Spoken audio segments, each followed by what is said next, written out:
পড়াশুনো না করলে কি আর পুলিশ হতে পারবে তুমি?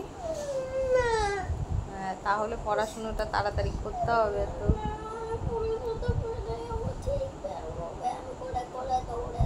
তাড়াতাড়ি বাংলা বইটা নিয়ে আসো।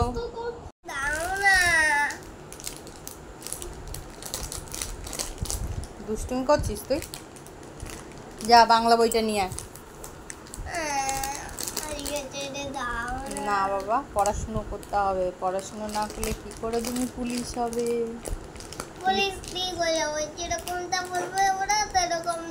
হ্যাঁ, পড়াশুনো না করলে কি পুলিশ হওয়া যায়? দৌড়ে দৌড়ে পুলিশ হবো তুমি যখন বলছো। ছেলে আসো, চলে আসো, লিখে নাও আর পড়েও নাও। আসো, বাংলাটা পড়ো। উঠে আয় না বাবা। আসো, তুমি আমার সোনা বাবা। আসো আসো আসো।